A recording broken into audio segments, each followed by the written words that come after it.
Greetings. Happy Tuesday. Welcome to the Steve Deace Show here, live and on demand on Blaze TV, radio, and podcast. I'm Steve Deace here with Todd Erzin and Aaron McIntyre. Coming up on today's show, next hour, I've gotten a lot of emails over the years from those of you that have read the book, The Fourth Turning. In fact, Todd even, there it is. Well, you're not on camera, but you even brought it into the show today. All right. So a lot of you have sent me this book, quoted this book. For those of you that have no idea what it is, we're going to present to you a summary of it and discuss it in fake news or not, and see if you agree with the premise and analysis and conclusions of this book. That's coming up in the second hour, top of the hour segment next hour. Pop Culture Tuesday, the Super Bowl is kind of the first meta gathering of Americans every single year. And usually we get an idea. It's the most watched event in the world every single year. And so you look at, what does Madison Avenue think we think? What does Madison Avenue believe we want?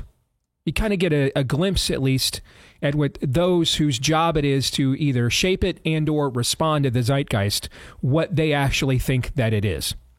So we're going to discuss kind of some overarching themes of what we did and did not see during 4 hours of Super Bowl ads this past Sunday. That's coming up in Pop Culture Tuesday, and what that does or doesn't have to say about where things might be trending in the culture here in the year 2025.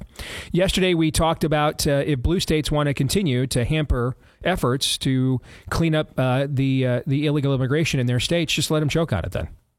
Just secure the red states, and I mean, they want to wither on the vine. They want to, if they care more about Honduras than they do the people of Aurora, Colorado, or San Diego, California, or the north side of Chicago, Illinois, so be it then, or any side of the Chicago, Illinois for that matter.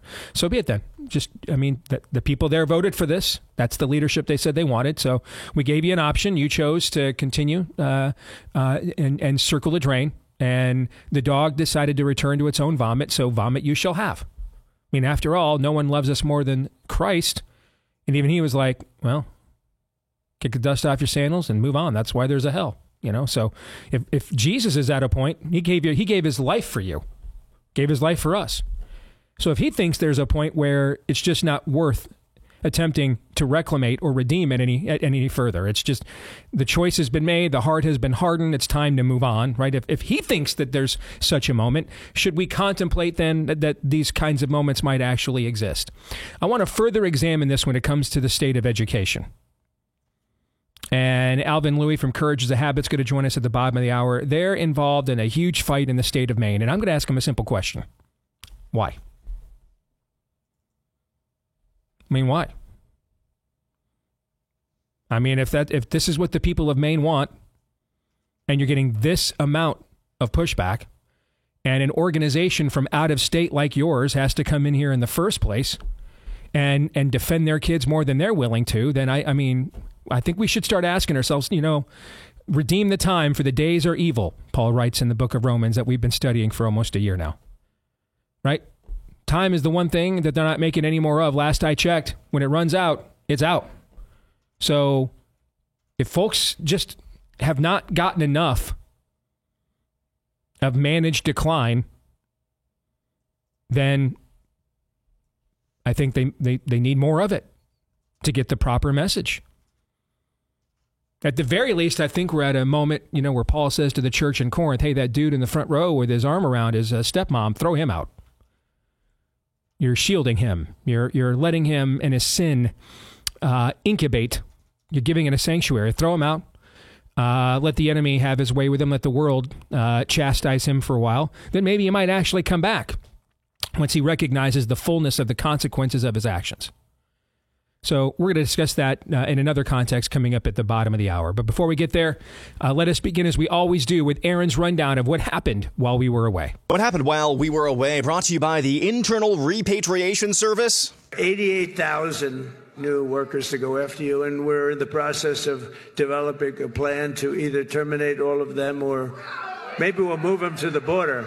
Donald Trump, echoing his previous words, is looking to deputize Internal Revenue Service agents to take on and assist with illegal immigration enforcement efforts, according to a senior official with the Department of Homeland Security in a letter to Treasury Secretary Scott Bessent, requesting that the IRS provide agents to be used for immigration enforcement efforts by Immigration and Customs Enforcement. The senior DHS official told Fox News the expectation is that the request will be approved. So the IRS will not only be solely focused on extracting every nickel from your bank account, they're actually going to be arresting illegals, ostensibly. Nevertheless, I asked Grok to draw a picture of an IRS agent arresting a criminal, and all Grok spat out were IRS agents putting handcuffs on themselves. That's not a joke. I'm not making that up. Border Czar Tom Homan joined Attorney General Pam Bondi in putting would-be leakers of ICE deportation operations on notice. We're sending a strong message.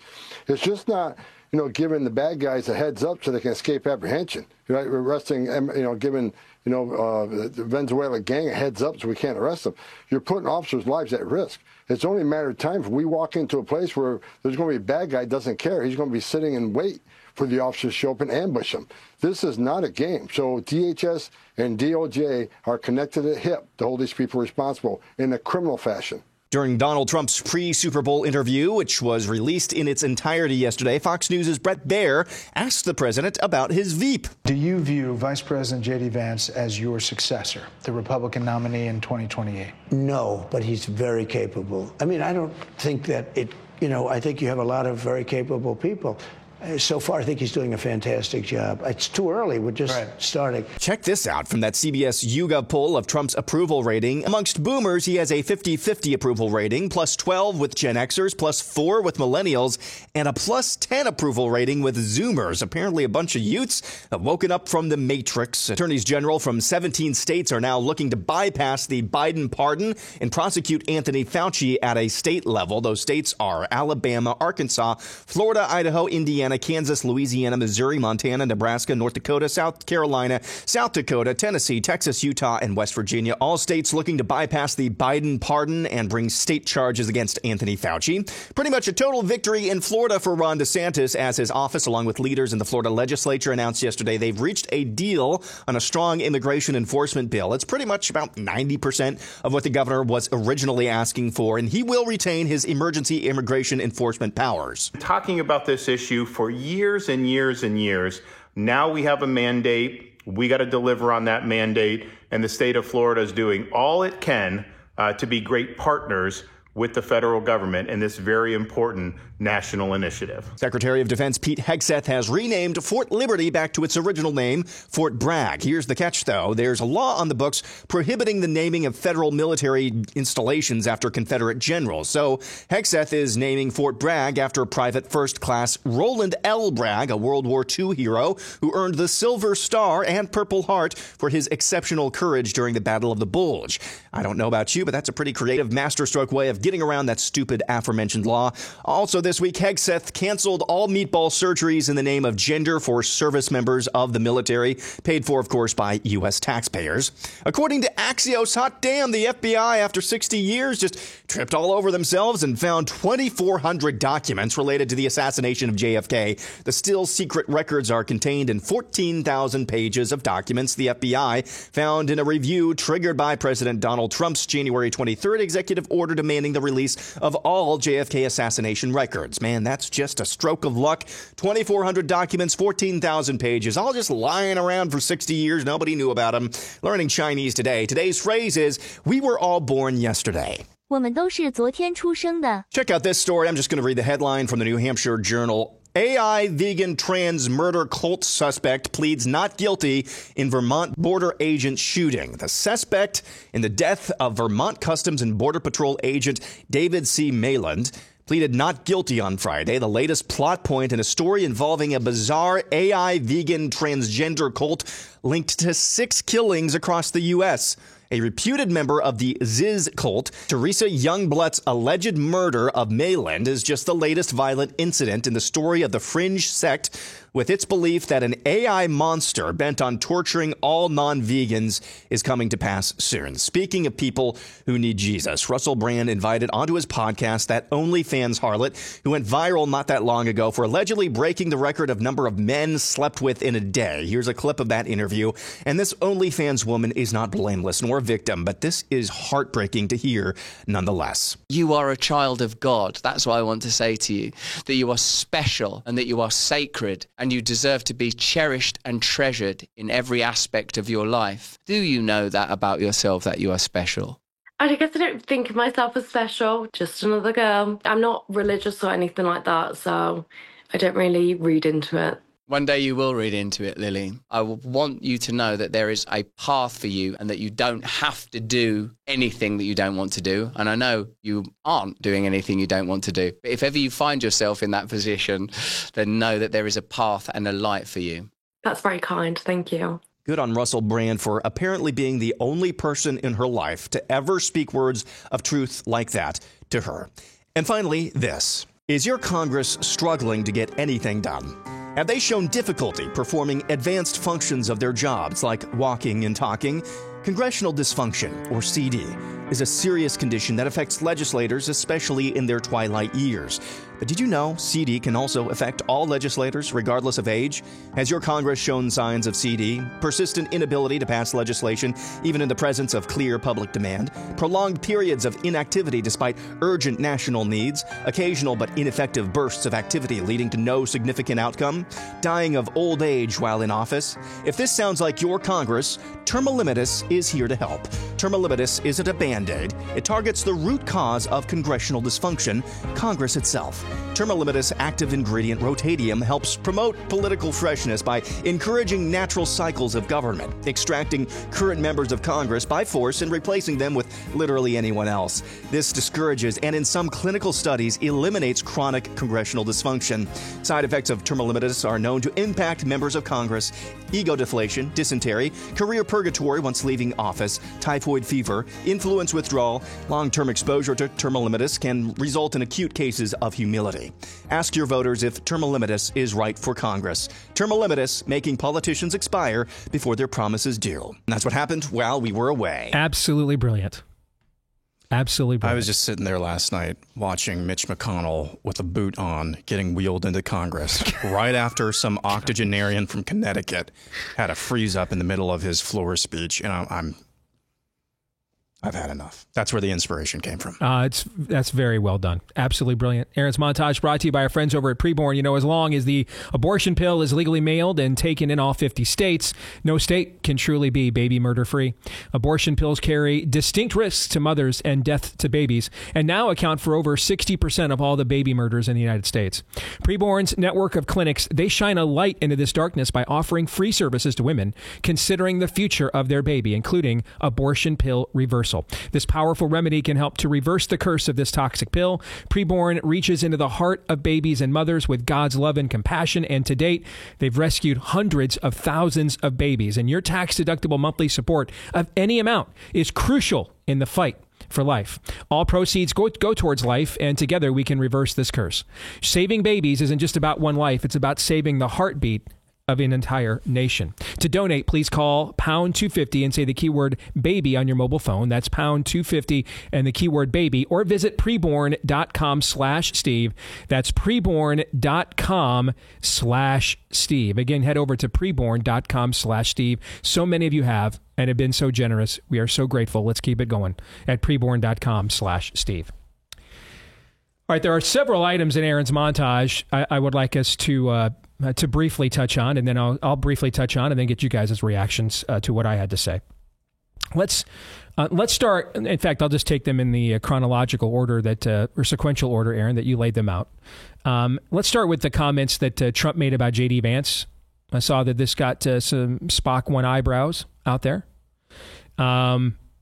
because everybody's been operating under the assumption that Trump essentially got someone whose ideological framework is very similar to his own and is much younger, and that he was, as Tucker Carlson said, basically assassination insurance. He was basically a good way to keep this going. I think we've even referred to JD as kind of a crown prince of MAGA, at least that's how I've referred to him as. But here's a couple things to keep in mind if you're Donald Trump. Number one, you are trying to exert the most amount of leverage over the process as you can right now. You don't want to entertain any long-form conversations at all about a defined successor. Didn't we just talk yesterday? In fact, our overtime yesterday, go back and watch it. It's in response to a morning's worth of coverage I saw at the gym from MSNBC yesterday, referring to how Democrats are having a hard time keeping up with Trump's, quote, dizzying pace. All right. So I've referred to it as almost a D-Day-like level of amphibious political assault. They're getting hit on so many sides right now. They don't have a stationary target. They don't have their bearings over there. Why give them one? So if you're Trump, number one, you don't want people thinking ahead to 4 years, because you need to get as much done this year as you possibly can. If this year is not a success, J.D. Vance is not getting elected president of the United States in 2028, or any other Republican for that matter. So it's about right now. Okay, we're in the NFL now, guys, which stands for not for long. Okay, as Jerry Glanville once famously said. That's where we are. So if you're Donald Trump, not to mention your own prodigious ego, you don't want to take the focus off yourself. Even if you don't have these circumstances, you are, after all, still Donald Trump. Fair? But these are extraordinary circumstances. You do not want to be entertaining things about the future. This is where Donald Trump and Todd Erzin are channeling a very similar energy. We don't have time for any of that right now. We have to win the right now. Okay? And speculating about what comes after you doesn't benefit you really at all. It just doesn't. It doesn't benefit you at all. Here's another way it doesn't benefit you. To make it official, I think everybody with an IQ somewhere in high double digits understands that if the Trump administration is successful, it's going to be near to impossible to defeat J.D. Vance for the GOP nomination, because what is the point of your candidacy, right? I mean, you're kind of in a no man's land. Pardon me. If the Trump administration is not successful, well, we're going to have a very hard time winning the 2028 election, whether we nominate J.D. Vance, Bagger Vance, okay, romance without Vance. It doesn't matter who we nominate in 28. If this administration doesn't work out, we're not winning. Probably. Fair? Yeah. No matter who the GOP nominee is. So if it doesn't work out, whether you're Ron DeSantis or Sarah Huckabee or all the other, Sarah Sanders now. She's been married forever. I need to remember that. Whether you're any of these people that want to run in the future and are making either officially run, or in the case of Sarah, you're making the requisite visits and conversations with people that would lay the groundwork to come back and run later on. The reality is, if this administration isn't successful, you don't want to be the GOP nominee in 2028 because you're not winning. So that's a fool's errand. All right. Number two, if it is successful, there's what would be the point of breaking stride and going outside of the Trump political family in order to try someone whose ability to work that network and sustain it is completely and totally unproven. Fair? Mm-hmm. So, however, if you're Trump, some of the people I just mentioned and many other names are people who are vital in you having a successful deployment of your agenda. Why in the world would you want to kneecap them right now and any of their future ambitions right now? It doesn't serve you at all. It doesn't serve you at all. And then keep in mind, Trump's a dad. And his kids are all about J.D. Vance's age, as a matter of fact. And I've told you guys before, I mean, I just know because I knew some people that were highly involved in the original Trump political launch. Trump loves teams of rivals. Trump loves hyper meritocracies and pitting people against each other, and either the most cunning, ruthless, clever, whoever comes out of that wins. All right. J.D. Vance was senator for about a year and a half. And before that, he was with a think tank. Now, one at Claremont that, frankly, we have a lot of ideological alignment with. I have a lot of friends there. We've had a lot of their people on our show over the years. At The Blaze, we just hired one of their people to be the editor of The Blaze, Matt Peterson. Okay, but from think tank to a year and a half to senator to vice president of the United States. All right. If you're coaching that guy, There is no incentive. Forget all the other factors I just gave, which I think are serious reasons why you don't just immediately say, hey, let's start thinking about the future. The future's now, bro. The future's right now. Okay? But if you want to get the best out of J.D. Vance, just any coach, any manager at any line of work, that you wouldn't just hand somebody something like that, even if they've got all the potential in the world. Let's see it. Now, I'm seeing clips of a speech that he gave today, and it looked like it was a fantastic presentation of Trump's agenda, maybe better than Trump has ever given himself. But it doesn't benefit you on any level either, just for J.D. Put it in a sports context. It's been pretty obvious my Lions weren't going to hold on to Ben Johnson forever. It's kind of fascinating, though. We get to the playoffs. We have the worst offensive game we've had in 3 years with him as our OC. And then we find out that literally the day after the game, he had an entire coaching staff already assembled to take over the Chicago Bears. Now, do I think Ben Johnson didn't care about the playoff game? No. In fact, I think he cared about it quite a bit. But I think once the future is locked in, again, didn't I just say a little while ago, time is the one thing that I'm making any more of, right? Mm-hmm. Did Father Time say to Ben Johnson, hey, because you want to take the Bears job, I'm going to give you special 28 hours in a day, so you have 3 or 4 extra hours to set up your new job while preparing for a playoff game. Did Father Time do that, or was it still 24 hours in a day? Probably still 24. Probably still 24. All right, if you're Donald Trump, you need J.D. Vance's full attention for your agenda right now. You need his attention right now because that speech he gave this morning, he's going to have to give that speech in different contexts all over the world, probably a dozen more times in the next 4 years. All right? You need him focused on the right now. And if you've ever coached or mentored young people in any walk of life, you don't get them better and where they ultimately you think they can go by granting that to them before they actually get there. Okay, so I just think a little too much was made about this, which is why when Aaron asked me, should we include it, I said yes, because I wanted to make all the points that I just made. You guys have any thoughts on that before I move on to the next couple things? Here's what I'm doing. 2 things to pray for if you're just the average citizen. Okay, assuming you're doing things as much as you possibly can. Pray, number 1, that the next, especially year, 2 years, and 4 years, but especially this first couple of years when you're really going to have a lot of opportunities to strike while the irons is hot. Pray that the Trump administration is wildly successful beyond your wildest dreams. Okay, that's the first thing. And I'm saying these in order. Number 2, if that comes to pass, pray that Donald Trump and his team are doing their best to absolutely mentor and pour in and teach the reins of government to J.D. Vance. Because if there's no rift between the Trumps and the Vances, there's no point in anybody else running in 2028. And there's also no point of anybody running in 2028 if the first 2 years and first 4 years here are not successful as well. So those are the 2 things in that order that I'm praying for. Amen. Hey, I mean, I mentioned it yesterday in the overtime. I'll reset it right now. It's full. I love it. And it's not Trumpian. It goes to show that he had some kind of spiritual awakening. He went full Nehemiah. He just said, we're working here, guys. We're on this wall. Yep. You're not coming down, Sanbad and Tobiah. I absolutely love the answer. And furthermore, as it applies to J.D. Vance, J.D. Vance seems to be a true man in full. If you haven't, read his book, watch his movie. That guy's like, I got no right to be here, man. Look at where I came from. I guarantee you that guy's not worried. Will Trump touch the hem of my garment? He's already had you guys got it totally wrong if you're trying to plug this relationship into the normal political paradigms. These guys plan on exploding it, and I'm here for it.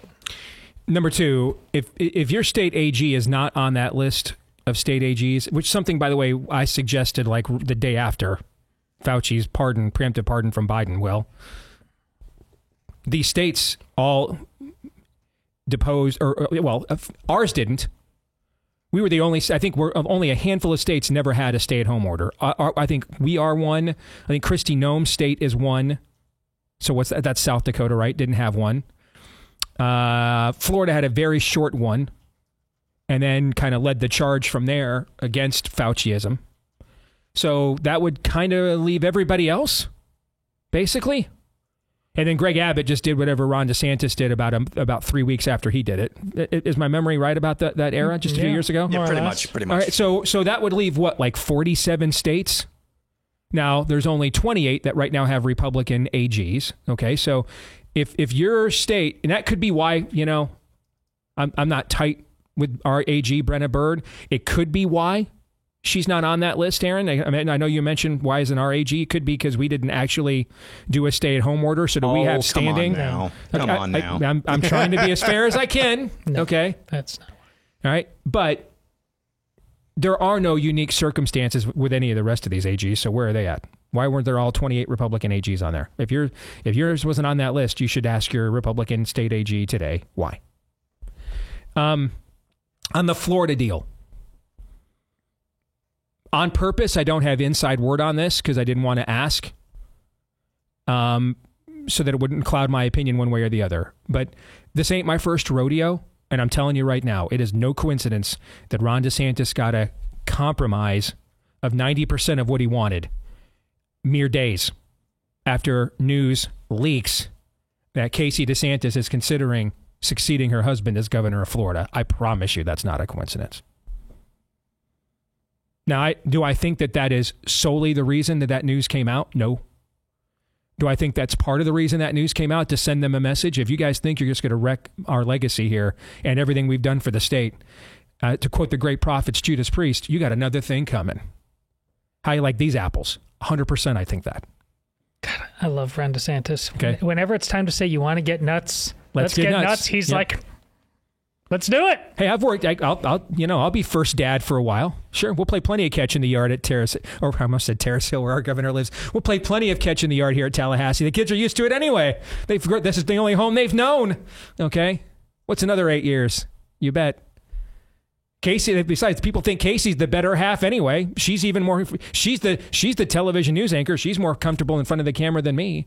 I 100% believe that he got this deal. The timing of it is not coincidental to that news leaking. I mean, that was, if you think we're out of leverage here, you got another thing coming. We ain't out of leverage here. An important point I think that we need to make about naming military bases after Confederates and why this was done. It was done post-Reconstruction to try to reunify the country. To say, hey, we've moved on.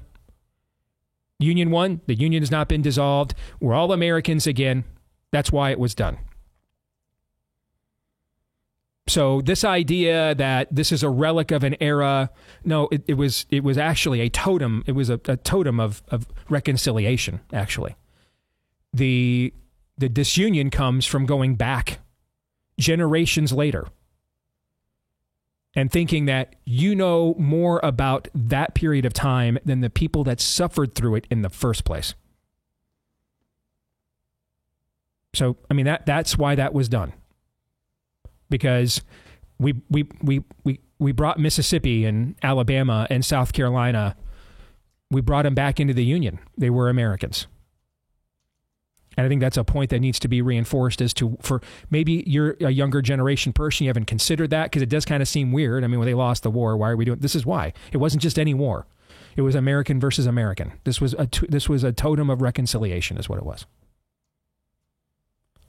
And then finally, come on, man.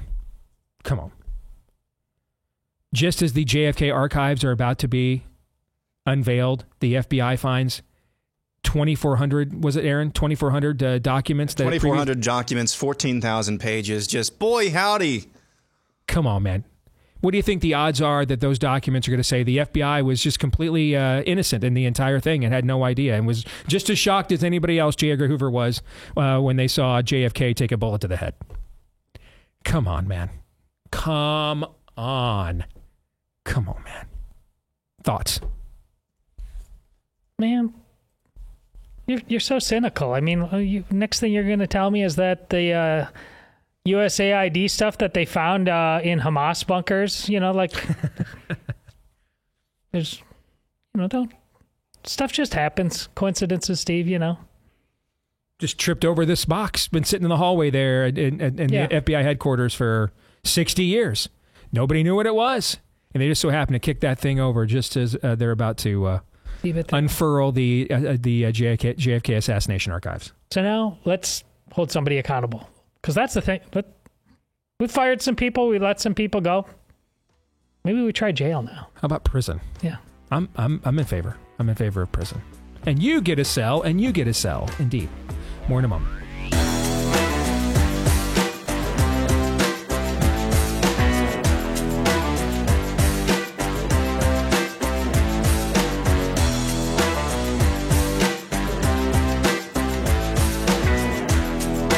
Folks, that means you guys, men, Valentine's Day right around the corner. Let's be honest, finding the perfect gift is not always easy, but this year we've got something that will make it simple, special, and unforgettable for the both of you. It's Valentine's wine from our friends over at Sweetheart Winery in Loveland, Colorado, which also happens to be known as the Sweetheart City because that's where the tradition of mailing Valentine's cards first became famous. And the winemakers there at Sweetheart, they put together two of their most romantic wines you'll find anywhere in the country, a rich, bold Alexander Valley, California Cabernet Sauvignon, and then the one that I tried, the Pinot Noir from Santa Cruz Mountains, that was just ridiculously good.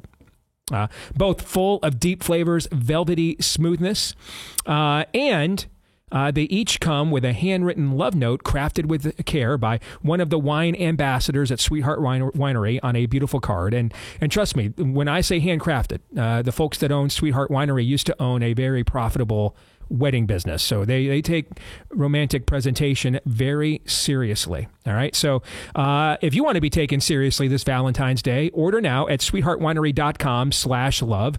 Sweetheartwinery.com/love. Use the code DACE. You'll get 15% off your order if you do. That's sweetheartwinery.com/love. Use the code DACE for 15% off.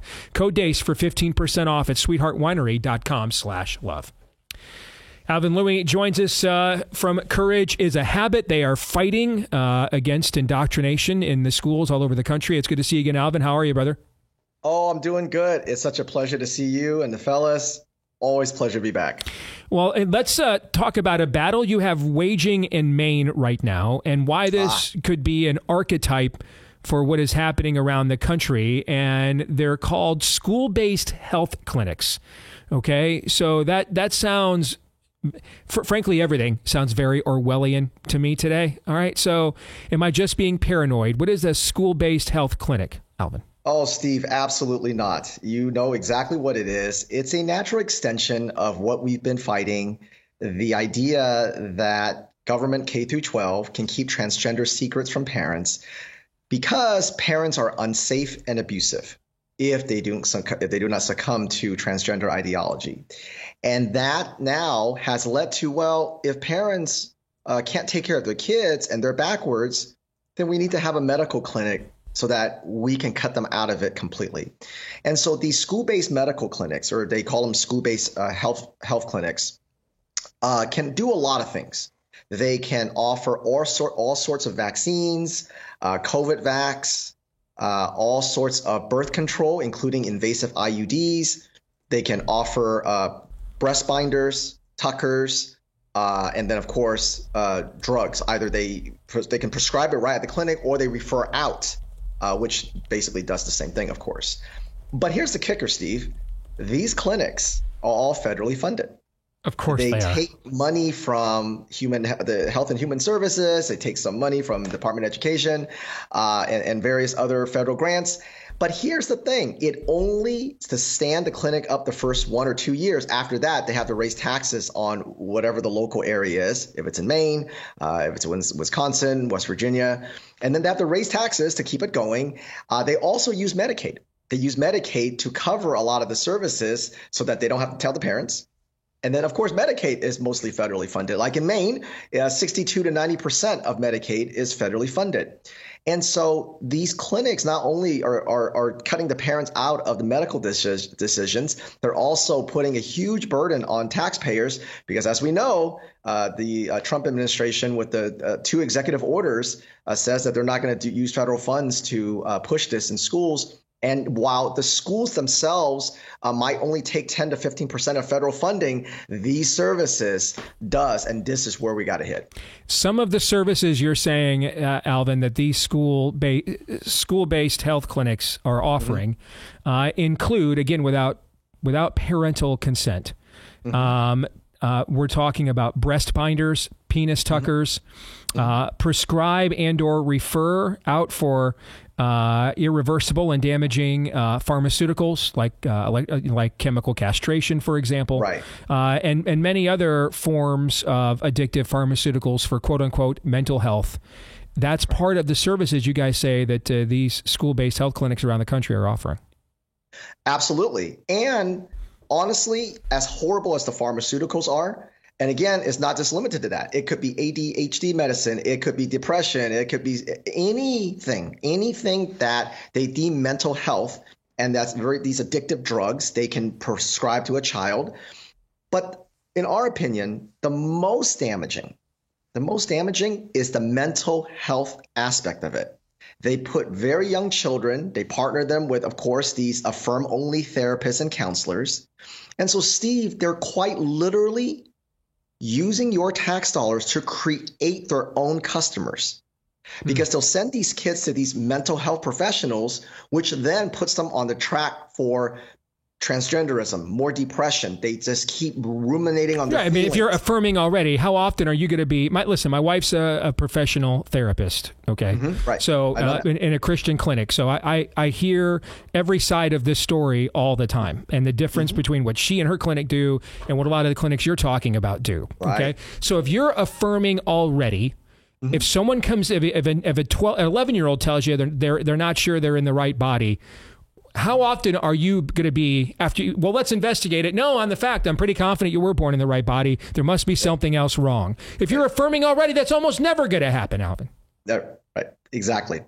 And so they're quite literally seeding their own customer base. So then what's going to happen is... Just 1 second, just a quick pause.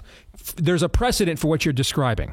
What you're describing is what Planned Parenthood has done in the schools for the last 40 years. They've offered the sex ed curriculum in most of the schools since essentially the late 1980s, early 1990s.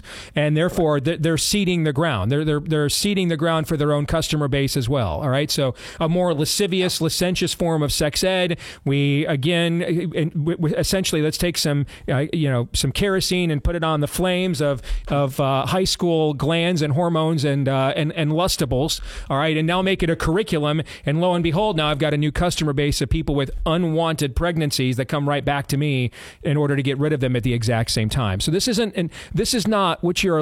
I just want our audience to understand what you're alleging here is not something that has no precedent, but a precedent that's already been utilized for the last generation in another context. Absolutely right. The blueprint's already been set. They're just repeating the blueprint now, expanding that beyond abortion services and beyond the ideology of that a woman should be able to abort their child at any stage. And so they're quite literally seeding their own customers using mental health. And then what they do, Steve, is that they collect data. They collect data in these health centers, and then they manipulate the data, and then they come back in a year or two and say, study evidence-based. Data shows it's research-based. We need more. We need to expand these clinics. And that's how you get these bloated education where, the children enrollment goes down, budget goes up, administration blooms, and then of course academics in the toilet. And they use these fraudulent data to continue justifying expanding these clinics. It's expanding social emotional learning, everything that we've seen, and that's what they do. And then the clinics are exactly going to be doing that. Can we talk strategy for a second? Please. All right. So I can see why this main battle is instrumental as an archetype. But if there's thousands of these clinics, they're happening all over the country, correct? Correct. So there's probably some of these in blue communities in a lot of red states around the country too. Have you guys found that at all? Absolutely. There's about just under 4,000 of these clinics. So, for example, West Virginia has about 160 of them. Now, West Virginia, for people that don't know, a Democrat has not, forget counties, a Democrat has not won a single precinct in a West Virginia presidential election since 2008. All right. That's how red that state is. So go ahead. Continue. Yeah. Right. And so it is in, we would say, probably all 50 states not every school district, but in county, like you said, blue counties, and even some red counties. They try, they do try in red counties as well. And so no parent is safe from these things because the school system already has the foundation laid. And I'm going to give 3 terms to the parents listening right now. Okay. If you go to your state Department of Education and or your district, if you search out the words community school, community school, whole child, whole school, inclusive classrooms, obviously social emotional learning. If you find these terms, your education already has the foundation laid for these clinics. Repeat those terms one more time, Alvin, if you don't mind. Absolutely. It's community schools, whole child, whole school, social emotional learning, and inclusive classrooms. Okay. With that being said, then, in another context yesterday, we were talking about 3 blue states are receiving leaks from somebody within the executive branch on ICE raids. Right. Okay. Right. Yeah. And I'm kind of at the place right now, so I'm a Christian, and I'm like, well, even Jesus says there's a period of time where hearts are so hard, we just move on. Right? Who could possibly love us more than the guy who suffered for our sins for us and died? And even he says there's a point in time where we just pull the plug and we move on. Okay. Right. So if that's being the case, if after this election and everything else, if these blue states still want to drown and rot in illegal immigration, then let's just get rid of the supply of reasons why they're coming, jobs and welfare benefits. And then if these blue states want to continue to just go down the drain and the societal cost of this, then I guess they have to suffer more to learn their lesson, and let's defend the states that want sanity, right? Let's apply the same thing to this. Okay. Why not take this battle to West Virginia instead, where if someone sees a Democrat on the streets in West Virginia, all right, they're calling NORAD, Alvin. All right, they believe they've seen a UAP. They don't know what that is. Okay. Right. Okay. Right. And because education's the number one spending expenditure in every state legislature every single year, right? So that would be a place where you'd have a lot of statewide leverage to snuff this out. Because at this point in time, if people want to keep voting for this insanity and they're not going to, I mean, at some point, there's only 24 hours left in a day. All right. That's right. Thoughts? Well, I agree with that on both fronts, because I think that you do have to fight and draw a hard line and secure the red states so that even the counties don't start to erode. And you're 100% right about that. Like, for example, in Indiana, there was like 2 cities that try to be a sanctuary city. And thankfully, we have a wonderful AG here, and he snuffed that out. So you're absolutely right that the red states cannot rest. And you must fight it because they're always trying to nip at you and trying to get in through the blue counties. However, in the blue states, the people that live there, we should still make an example out of them and win where we can, because if you let the blue states completely collapse, we find what we are fighting like with the transgender trafficking bills. They start creating bills like this where they invite kids from other states, from red states, to come over and get mutilation surgeries and sterilization drugs without parental consent. Because we are the United States of America, we don't have enough separation where that one state that goes awry doesn't affect another state. As I always say, California is the crystal ball to the rest of the nation. Nothing ever stays in California. Now, but back to your strategy, when it comes to education, what you said is absolutely true in almost every other topic except education, and here for this one reason. All 50 states is governed by a law called ESSA, which is the Every Student Succeeds Act. It was signed in 2015. And while some states can sort of water it down, here and there, it is not the Department of Education, while it absolutely needs to be dismantled because it's just a money-making Ponzi scheme at this point.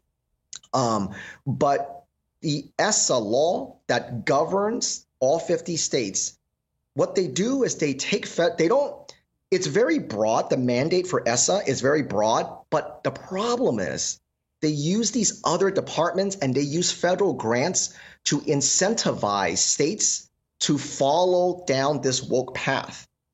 And the path is determined by whoever's in power. So if you have traitors like Biden and Harris in power, they will leverage these departments and use the grants to incentivize school districts to go down the path of transgenderism, critical race theory, anti-white, anti-American ideology.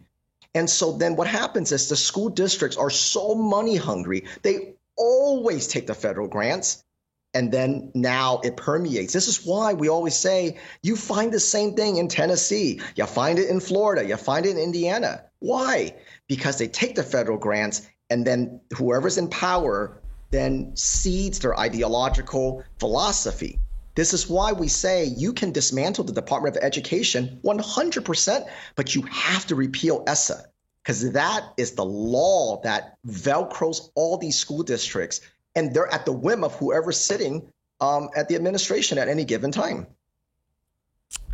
That's good stuff. By the way, if it was passed in 2015, that would have been at the end of the Obama administration, and that would have been with Republicans in total control of Congress coming off the 2014 midterm elections.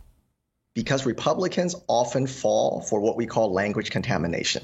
They use your vocabulary, but not your dictionary. So ESSA was supposed to close the achievement gap. Who doesn't want that? You're a jerk if you vote against that. Right.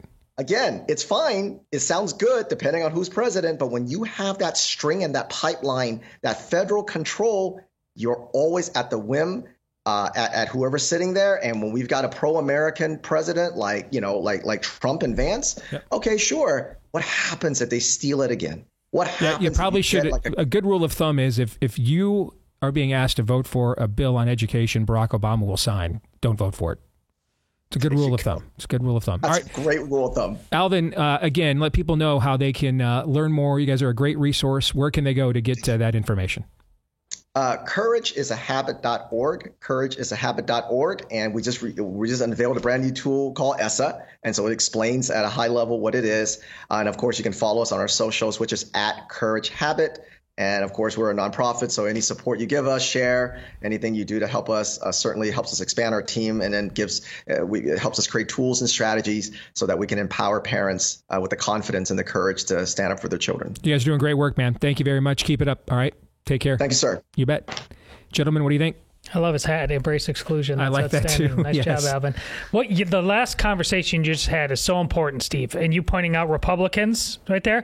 Well, who has largely driven Republican action over the years? You've pointed this out many times before. Chamber of Commerce crowd, all right? I covered, when I worked for the Des Moines Register, countless school districts here in the Des Moines area. That constant conversation between the school board and the Chamber of Commerce crowd. We're trying to bring new businesses in. When new businesses come in, what do their workers always ask about? The schools. So that incestuous relationship that Alvin's talking about with following the grant money, he is absolutely right. We have to blow that up. We need more people like Alvin, that's for sure. More people like him. There are more than there were 5 years ago, that's for sure. But people who are willing to take the fight wherever the fight is. That's what we need. And until that happens, not a moment sooner, are we not going to see any, or will we not see any positive and lasting permanent change in this country? All right, let's talk fourth turning when we come back.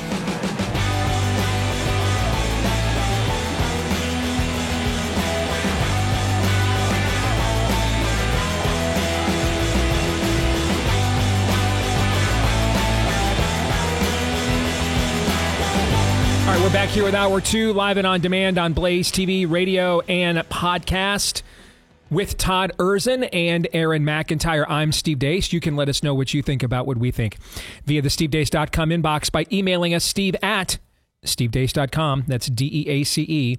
Like us on Facebook, MeWe, and Gab. You can follow me at Steve Deace Show on X, Instagram, and TikTok. Also, don't forget, we've got a new YouTube channel. We've had to start all over there because of all the censorship that we had there from all the times we told you the truth they didn't want you to know. So help us to get the new channel going at Deace Show on YouTube. Please subscribe at Deace Show on YouTube. And then finally, if you love the podcast, thank you very much. Please show how much you love it by giving us a 5-star review on whichever podcast platform you frequent. You can also, if you hit subscribe or on iTunes, follow. That'll make sure that you get every single new episode we do every single time we do one. And we appreciate all of you that have done either or both of those things for us. So thank you. Appreciate our friends over at Beam as well. So we've talked about Beam on the show before. The hot cocoa you take before bedtime. I guess you could drink it cold if you want. So I finally actually got a chance to try it. They got a ton of cool flavors, sea salt caramel, or is it caramel? Brownie batter, vanilla chai, the original flavor, cinnamon cocoa. You know, it's me, and I love Reese's peanut butter cups, so they sent me a peanut butter and chocolate one, so I went to that one right away first. I finally got a chance to try this the other night. And, dude, it was a thing. Like, I mean, I went right to sleep. And, well, if you're Gen X or older, if you're a Gen X or older man, represent, I didn't even get up to pee. What does that tell you? Because that doesn't happen very often, okay?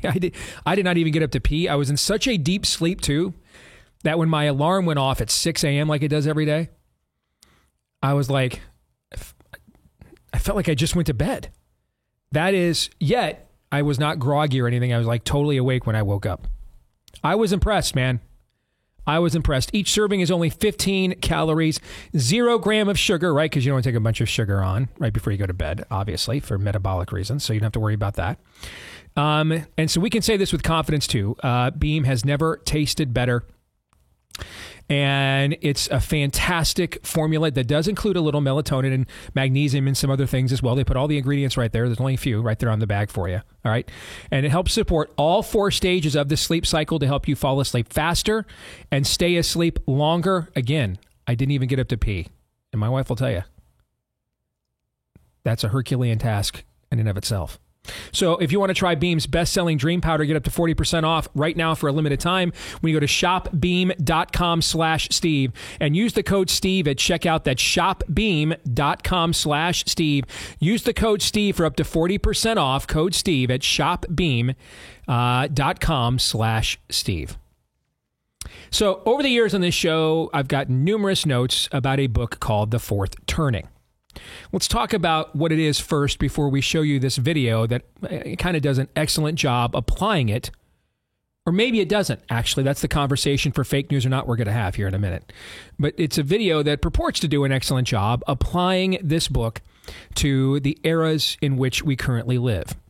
And this book's been around for a while. Like, Todd, you were telling me last week you read this book like in college, right? You even brought a copy of it with you.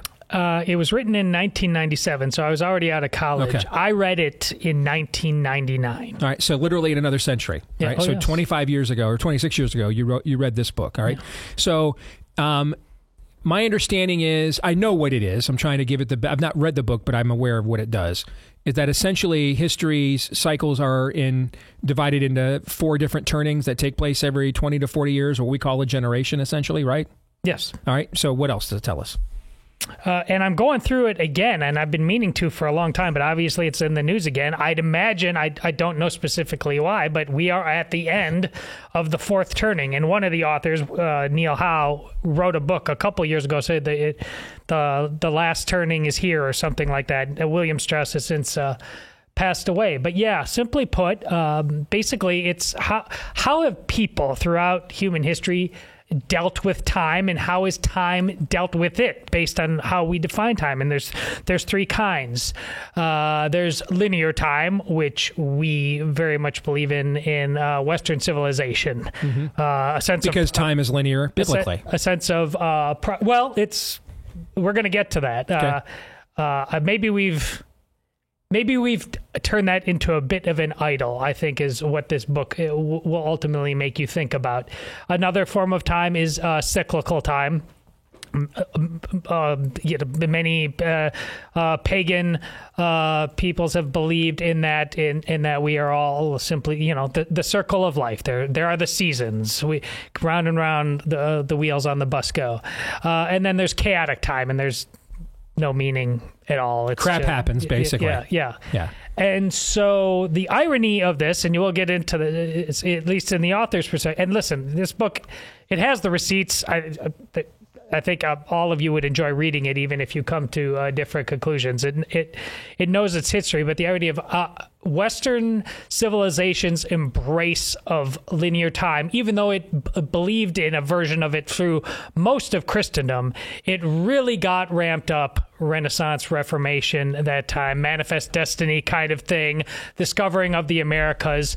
But the more linear our time gets in terms of how we choose our destiny, the more these cycles actually entrench themselves. So it's not an either or, it's a both and.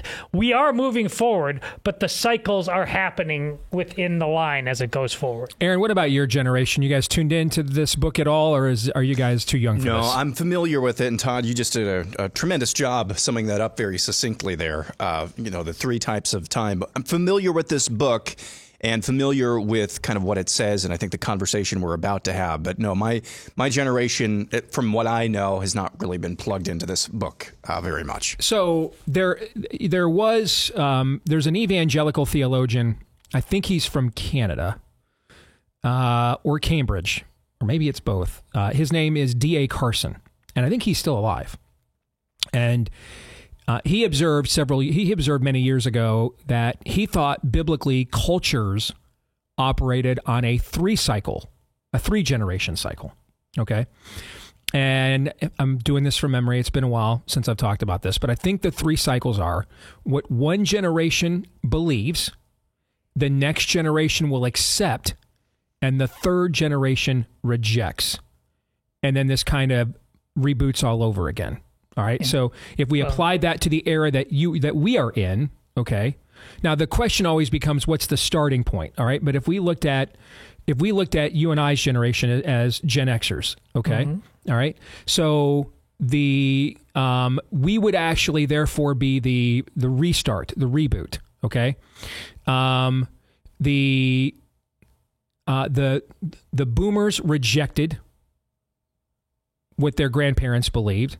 Their parents, the greatest generation, accepted the teachings of their parents, okay, but didn't necessarily do the greatest job of passing them on. And I think that's one of the key things that Carson points out. And you see this in the scriptures all the time. Even great men of God like the prophet or the judge Samuel, his sons are so worthless. We often, decry the Jewish people for crying out for a king, and they were wrong to do so. But we forget one of the reasons, and the key reasons they did, is because Samuel didn't leave him with an heir. I mean, he was apparently a terrible dad, as great of a judge as he was, and his sons were complete grifters and corruptocrats, and it says that right in the Bible, right? And so the people were like, well, we can't trust Samuel's descendants. Now, the sin was not going to God and saying, can you give us better judges? The sin was rejecting God and going with a king. But the reason that they did is because we see a lot. People don't do a great job passing this on, to their progeny, okay?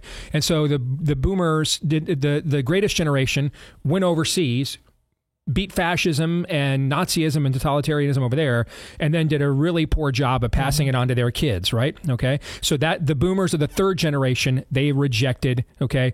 And the greatest generation took the values that they had from their parents, and that's what they used to win the Depression and World War II, right? Yeah. And then we would be the restart, okay? And within Gen X will be, what's the new meta?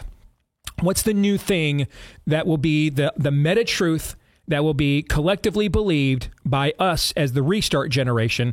We will then pass that on to our kids, okay?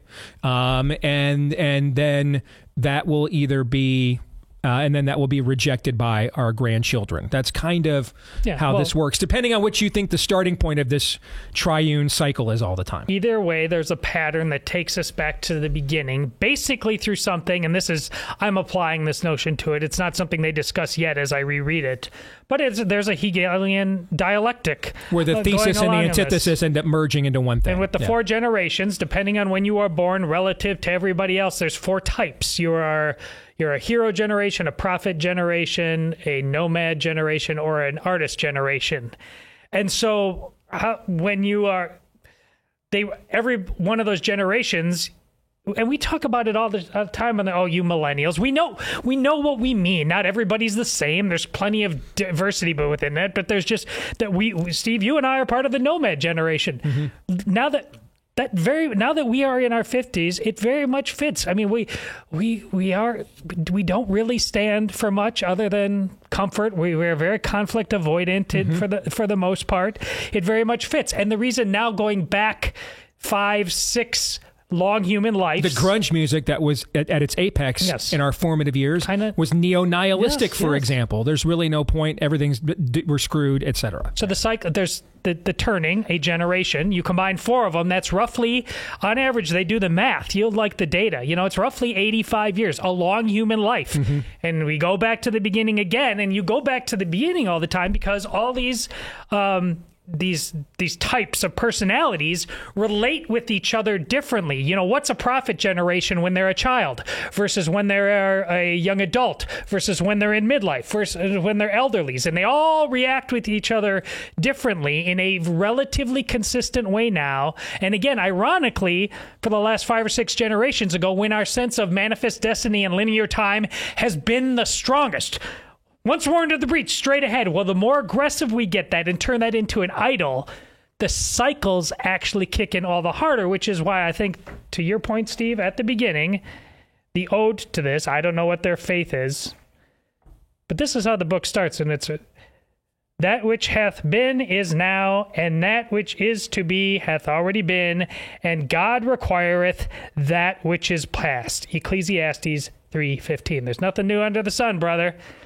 So God, no matter what our plans are, straight ahead going forward, God's in there, and he's going to stay in there the way he wants to. Well, that's fascinating, because when I saw the video we're about to introduce, the lack of God was actually the thing that stuck out to me, right? But let's let you watch it. It's about 5 minutes. It takes the teachings of this book, The Fourth Turning, and applies it to our current cultural circumstances. Then we'll watch it. We'll come back and discuss it here on Fake News or Not. History repeats itself in 80-year blocks called saeculum, but we'll just call them history blocks. Not exactly 80 years. This is history, not math, but roughly the span of a human lifetime, maybe 80 to 90 years. Within these 80-year history blocks, we have 4 turnings of around 20 years each. We usually call them generations. This book calls them turnings. Turnings are sort of like seasons, like spring, summer, fall, winter. Throughout our history, we've had these 80-year blocks, and the 80-year blocks have been remarkably similar to each other. We're in one now. The first turning, the first season, is a high, an upbeat era. The second turning is an awakening, a passionate era. The third turning is an unraveling, a downcast era. And the fourth turning, well, sorry, but fourth turnings suck. The fourth turning is a crisis, an era of upheaval. We're in a fourth turning right now. During a high, the getting is good. We had the most even distribution of wealth during our high. You could work at a gas station and afford to buy a house. This high is the period that the MAGA hats refer to. We got Hank Williams and Elvis and Little Richard and the birth of rock and roll. We launched monkeys and men into space. This is when the Mustangs and Corvettes first came out. Our high ended with the assassination of John F. Kennedy on November 22nd, 1963. The high is not a high for everyone, of course. America still had a segregated South. Homosexuality was illegal and considered a mental disorder. The high is a period of conformity. The age of nonconformity and of social justice begins during the Awakening, our passionate era. During the Awakening, we had Martin Luther King and the Civil Rights Movement, acid, Vietnam protests and Vietnam itself, the Women's Liberation Movement, Stonewall and the Gay Rights Movement, great movies, great music. This is when the first Macintosh computer came out. The Awakening is a time of increasing individualism. This second turning, this awakening, ended with the re-election of Ronald Reagan in 1984. Things get messy during the third turning, during the unraveling. We got the fall of Soviet communism and the beginning of the Russian gangster state. The greatest musicians of the time sang about violence and decay in their deteriorating cities. The LA riots, OJ, the bombing of Bosnia, and the Columbine high school shootings on the same day. September 11th, the wars in Afghanistan and Iraq. Our unraveling ended with the financial crisis of 2008. 80 years ago, in the last fourth turning, America had her Great Depression, then World War II. 80 years before that, the Civil War. 80 years before that, the Revolutionary War. Each generation's archetype is the characteristic that will define the generation in its prime, in midlife. The boomer archetype is the prophet. Bill Gates and Steve Jobs are boomers and prophets. Both predicted that one day everyone, not just big corporations and governments, would own a computer. Gates even predicted a crisis like COVID-19 5 years beforehand. The writers of this book are boomers and prophets. Gen X is the nomad generation. The quintessential Gen Xer, Elon Musk, builds things that move us from one place to another.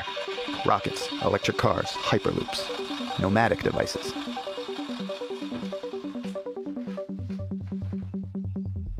But the millennials, raised during the unraveling, will emerge as the hero generation during this crisis. These are the Parkland High students, the frontline hospital workers, and Malala Yousafzai. The book says millennials will be the World War II heroes of our history block.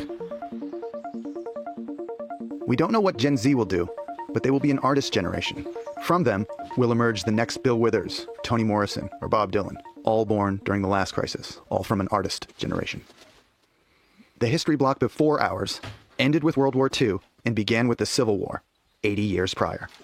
The history block before that ended with the Civil War and began with the end of the Revolutionary War, 80 years prior.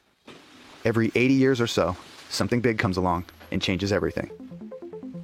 And now, we're at the end of our history block, right in the middle of our crisis. We are in the process of changing our world again. All right. Since, Todd, you're the one here who's read the book, I want to get your thoughts on this first before I say anything. There's an obvious vibe that he's getting to, attempting to get across, even if you think it's subtly. I mean, this is a progressive mindset that is being applied to this. That does not come across at all in the reading of this. This is a far more scientific approach to it. And because the value judgments he puts in there are irrelevant to the turning of this cycle.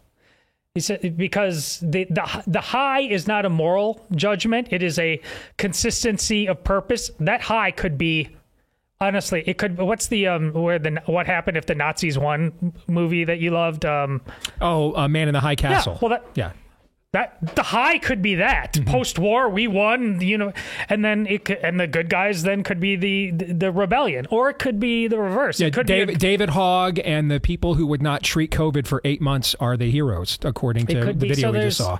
The rebellion could be good against bad, or it could be bad against good. It's not so this guy's imputing something that he's going to resent in the end if he follows it through to conclusion, because he's just not going to like the fact that maybe there was a reasonable pushback against that which you made utopian.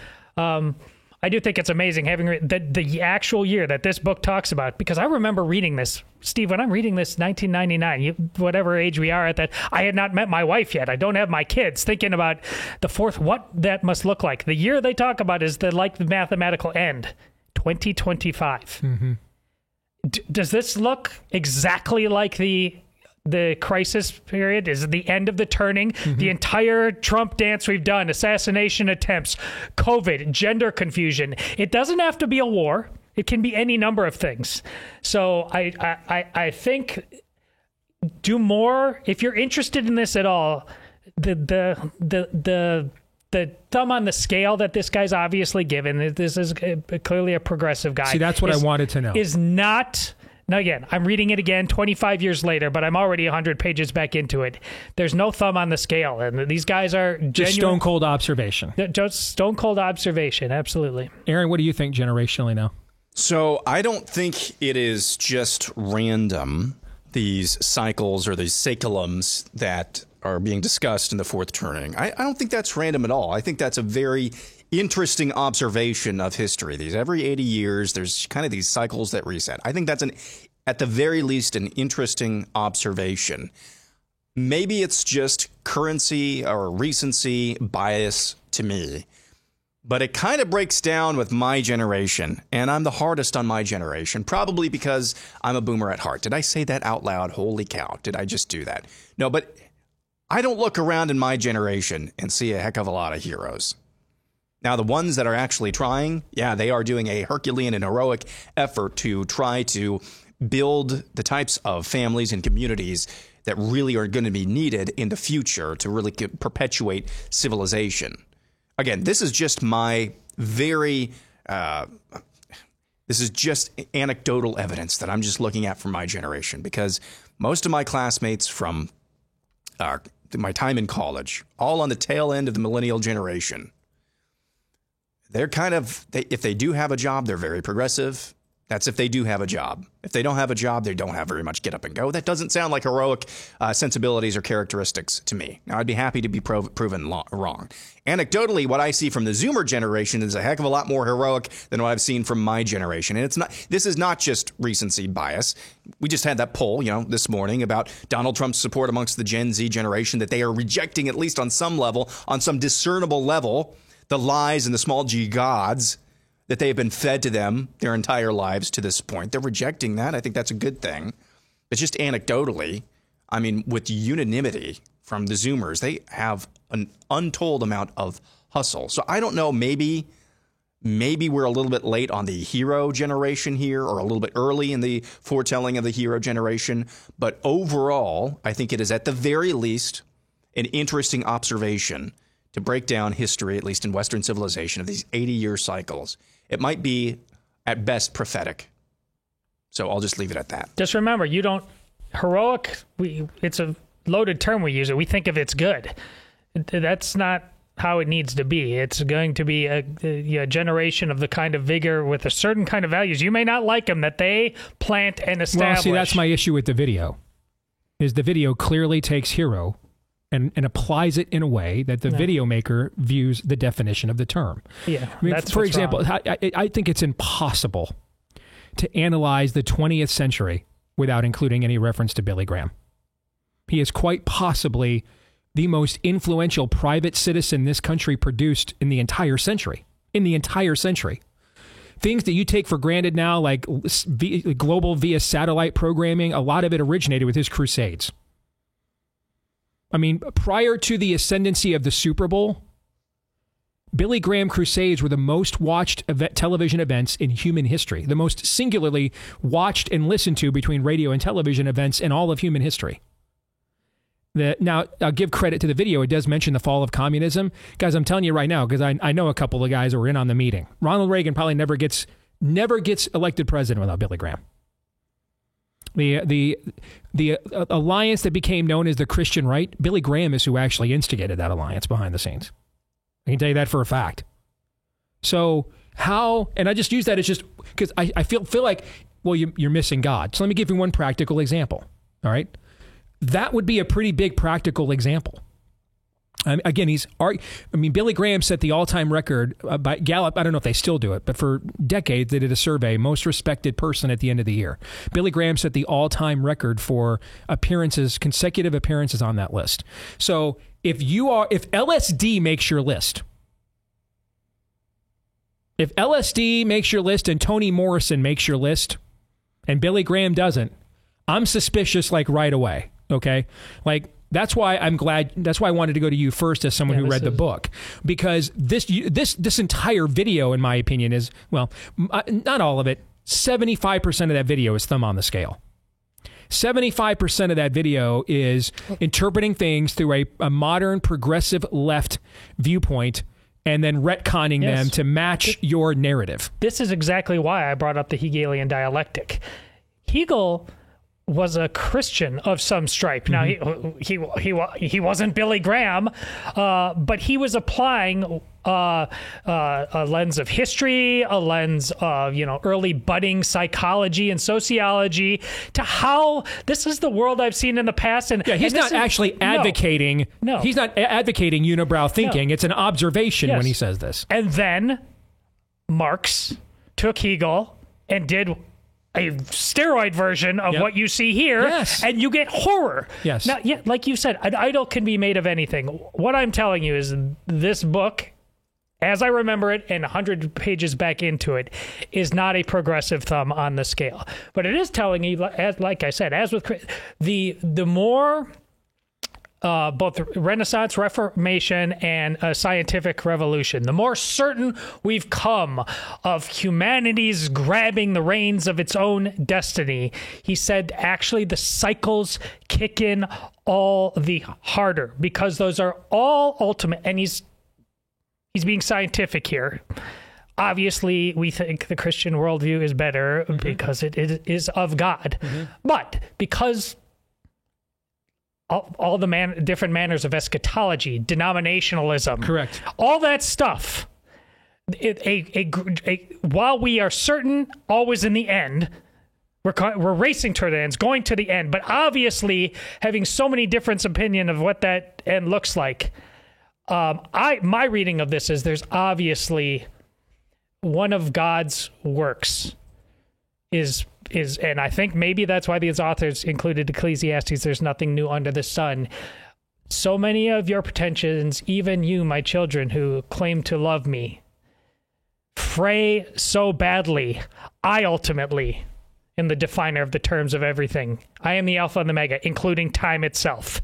And this is how, the ancients have been talking about the music of the spheres, Steve, how the planets align, move, how the heaven and nature sing, Steve. You can read this as a Christian as this is one way that God makes heaven and nature sing. He's the one.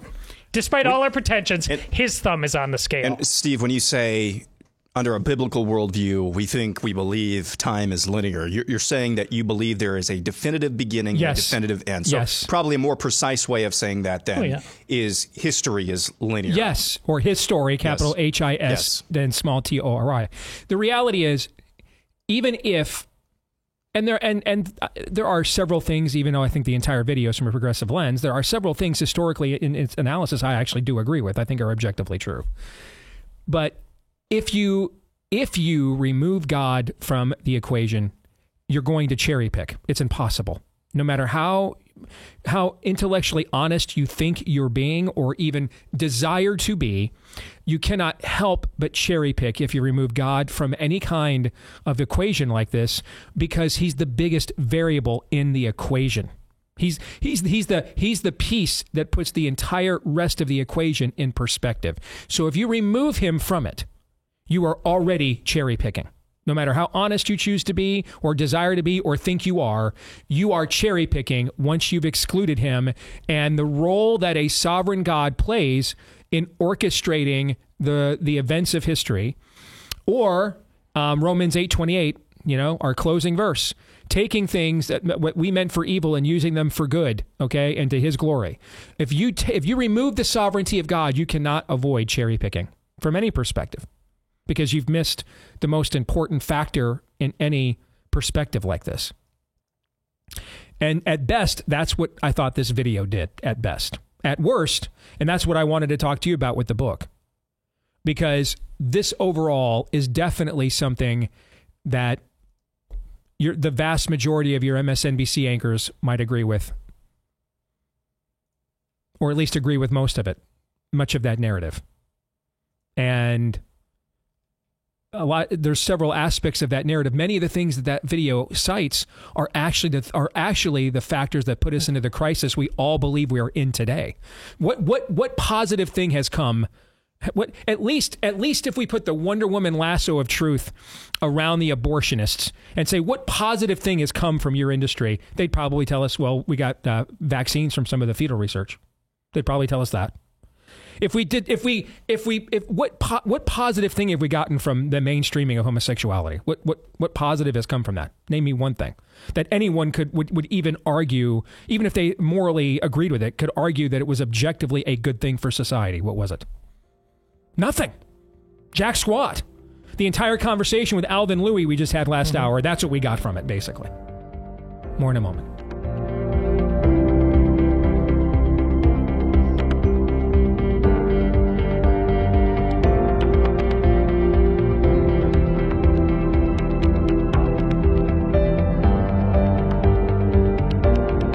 We hear a lot of talk these days about the unpredictability and unsustainability of the supply chain. It can be very fragile at times.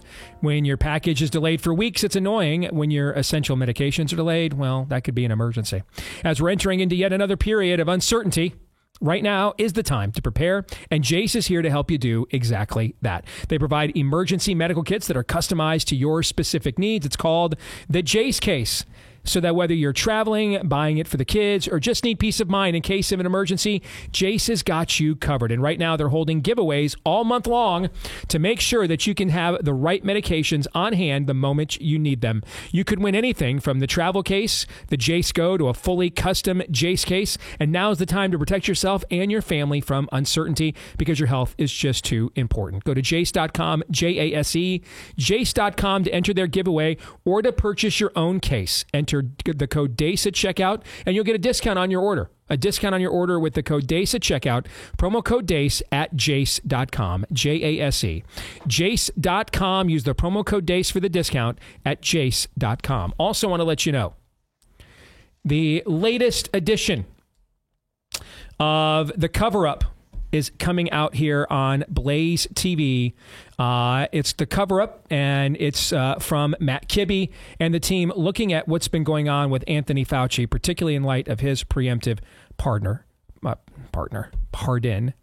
Dr. Richard Ebright is a molecular biologist at Rutgers University. He was one of the first to display concern about what Fauciism was doing with gain of function back in the Obama years. All right. He is featured in this special. He even walks the audience through a series of quote-unquote embarrassments that began with the recreation of the deadly 1918 Spanish flu, culminates with the coming of COVID. And so together, Matt Kibbe, Richard Ebright, they're going to connect the dots and trace the funding, give you the answers you've been demanding for years about the dark research, fraud, and corruption surrounding one Anthony Fauci. All right. It's called The Cover-Up, Smoking Gun on Blaze TV. It releases on Thursday. The Cover-Up, Smoking Gun. It releases on Thursday. You don't want to miss it. So that means you need to become a subscriber at FauciCoverup.com/Dace. Again, that's FauciCoverup.com/Dace. FauciCoverup.com/Dace. And use the code Smoking Gun, all one word. Smoking Gun is all one word, and Smoking Gun is the code at FauciCoverup.com/Dace. And you'll get $30 off your subscription to Blaze TV so that you do not miss this. FauciCoverup.com/Dace. Use the code Smoking Gun for $30 off your subscription. All right, gentlemen, let's get to some Pop Culture Tuesday, where we look at the intersection between that which we're trying to conserve and that which is trending in pop culture. So the Super Bowl every year is kind of the first mass gathering of the year. And it gives you an idea every year, too, with what Madison Avenue, the folks that do a lot of the ad buying and making in America. So it's their job to kind of read the zeitgeist and anticipate what messages will resonate, because these ads have to be produced months in advance of the Super Bowl every year in February, right? So they got to try to get out ahead of the culture. And if you look at the last few years, for example, after Obergefell, everything was gay. Literally everything was gay in every ad in the Super Bowl the very next year. Last year, pretty much every ad was, if you don't buy an electric car, you hate planet Earth. Okay? So it's interesting because we had so much uncertainty in the election last year. We had a coup where the Democrats just couped their own president in a swap out. We had a preemptive coup attempts and trying to imprison and then assassinate Donald Trump. So a lot of uncertainty, right? Trump's even using this ground game that's outside of the normal Republican Party structure as an answer to the fortification that went on in the previous election, right? So much uncertainty, so many things that if you're sitting there and it's last August, last September, and you're making the final call, are we going to spend $8 million for 30 seconds of airtime in the Super Bowl, okay? Or double that for a minute, all right? What's the message that's going to give us the ROI? And you're trying to anticipate that, okay? So this is kind of the first mood check, right? It's not so much where Madison Avenue thinks we are, but where they think we are, all right? That there's a message they're trying to sell us, a product they're trying to get us to buy. So as you looked at this year's Super Bowl ads, did you guys see any themes in particular that stuck out to you, or themes that did not? For example, we had one rainbow ad in the Super Bowl this last week. And of course, it's the He Gets Us ad. All right. So we didn't get any rainbows. There was no rainbow propaganda from corporate America. We got it from the fake gospel known as He Gets Us. All right. So, Todd, I'll start with you. What did or did not stand out to you in total? Well, you always wonder if there's enough self-awareness left to put on the brakes and it just kind of let things simmer, cool down for a while. And my reading of this is that there is, because the businesses basically, I don't even think it was any predictive power. There's enough chaos going on. We're going to play it safe because, listen, they figured out our hearts. They figured out how to manipulate us. It's worked for a very, very long time. And so they spoon-fed us some base level Americana that makes sports bro swoon, makes your average American turning into this kind of thing. You saw that with Bud Light, for example. They went hard after sports bro. Yeah. Yes. Isn't this nice? So at the beginning, with the actual Super Bowl produced intro by Brad Pitt, it was all about, we make different choices, but we come together in this great land. And then at the end, the Jeep commercial, Harrison Ford, Harrison Ford, we think of him as very rugged, and he isn't some radical leftist compared to a lot of Hollywood types, but he believes in some, he's kind of scattershot in his beliefs. Brad Pitt's got kind of a weird background. They didn't suddenly put Billy Graham up there, okay? They just gave it that base level Americana that lulls us to sleep and makes us think dreamy things about, we're basically good people. And they're buying their time until they do to us. Because when they get aggressive, Steve, like I said, they're not going to give you Billy Graham, but like the next 2 years, they'll shove environmentalism or gender down your throat, to be sure. So I thought I was a little disappointed, actually, that there's enough self-awareness. They're going to see if we can be consistent. They're going to see if the people want to stop being the problem. So I give most of them, and I wasn't particularly inspired one way or the other. The one that made me the angriest was the Nike commercial, just because, the audacity of now claiming to rally around women's sports as Nike has just abandoned women for the last several years. You told us we couldn't. You told us we couldn't. Yep. You gals are the ones who are telling women like my daughter that when a guy enters their locker room, the person that needs to go seek mental health counseling is my daughter if she complains. Yep. You don't mention any of that. Men are telling you to stop playing anything anymore. You're lying to the people. That whole Nike commercial sucked because it's a gigantic lie. Other than that, though, I thought, I'm a little concerned that that the businesses had enough self-awareness to kind of just lower the temperature on things and start singing that song. Oh, it's America the Beautiful again. We're all going to hold hands. And yeah, we might have some different opinions. You believe that? Well, they're going to try because it's worked in the past. Well, they even had the Christian artist from the area, Lauren Daigle, who her own mayor said should be canceled for her beliefs. They had her come in and sing America the Beautiful, right? Mm-hmm. Okay.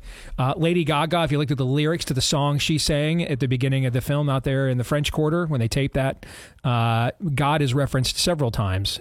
Just generically, but several times in the lyrics of that song. And that's usually enough for us, Steve.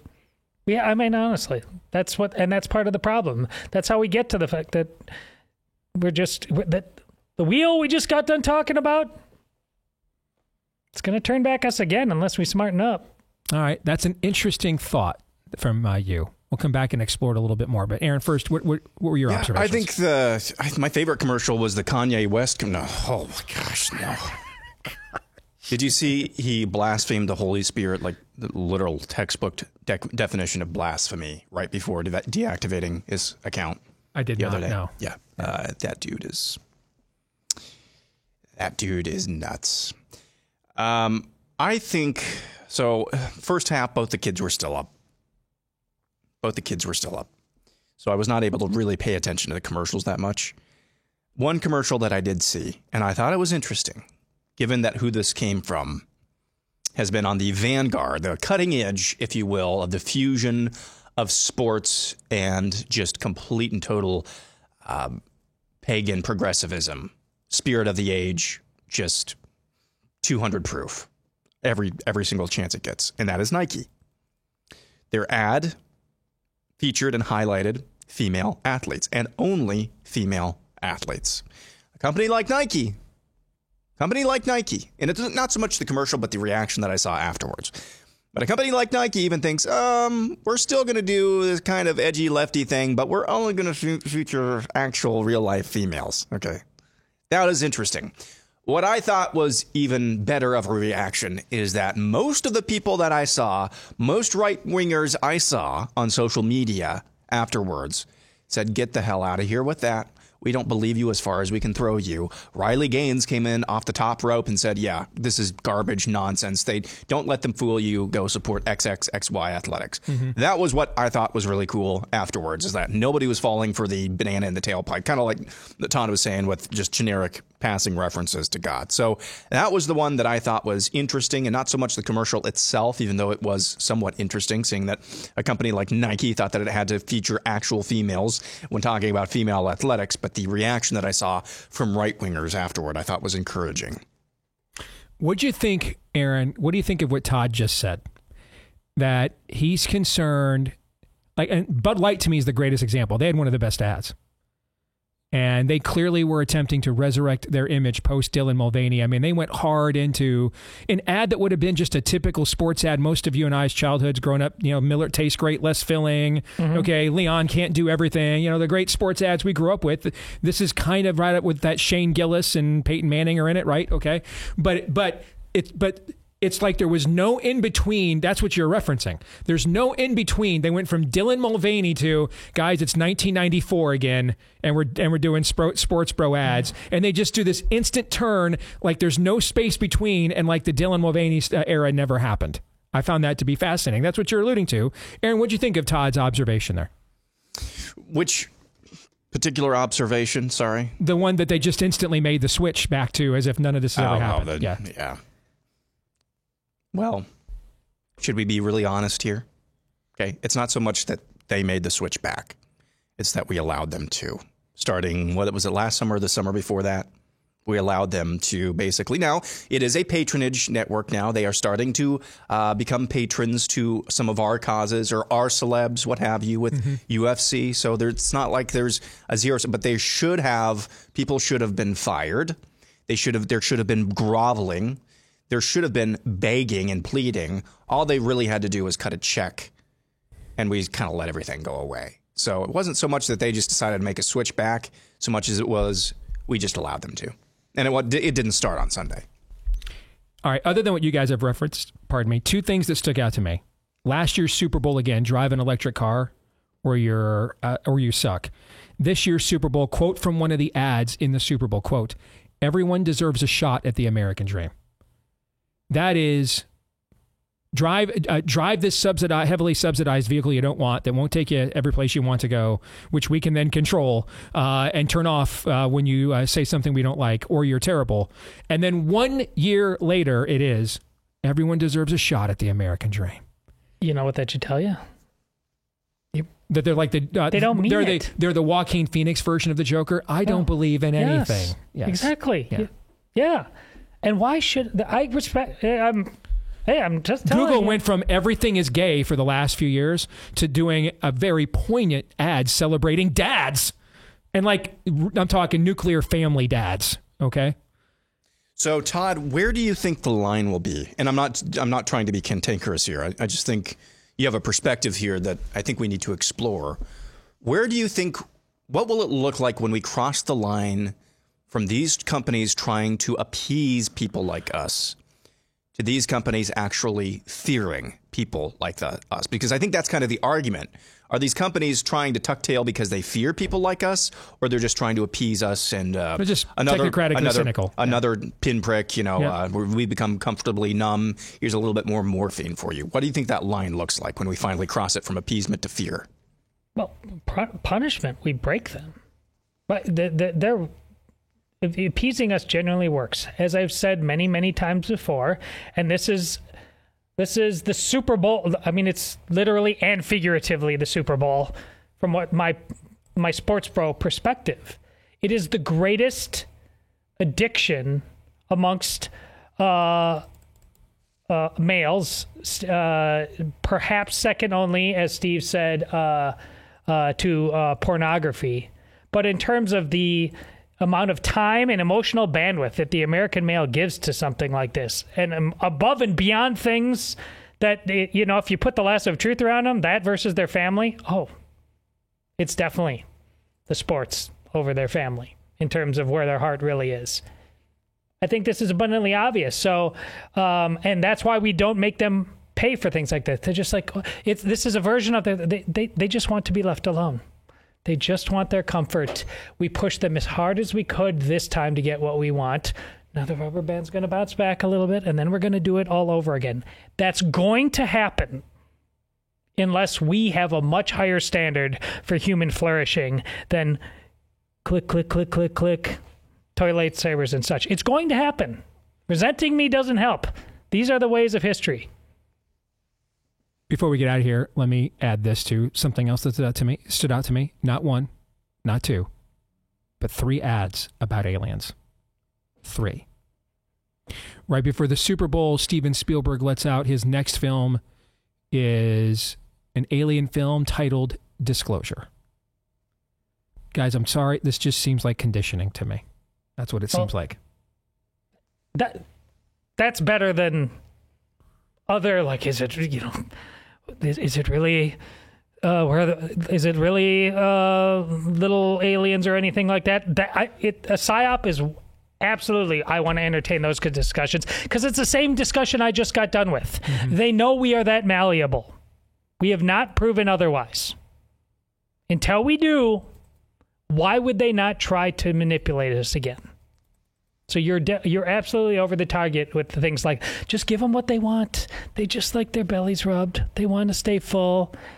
Our generation, Steve, in our midlife now, have the levers of power. What do we just got to talk about this book. We're nomads. Mm-hmm. What collectively have we really stood for most? Nothing lasting, nothing you build statues to, unless the guy sitting in his Easy Boy, channel surfing all day long. That's the statue. Why wouldn't they manipulate that again? Our self-esteem's really high, though. Thank you. Back at it again tomorrow, noon to 2 Eastern, right after Glenn Beck, right here on Blaze TV. Until then, Romans 8:28.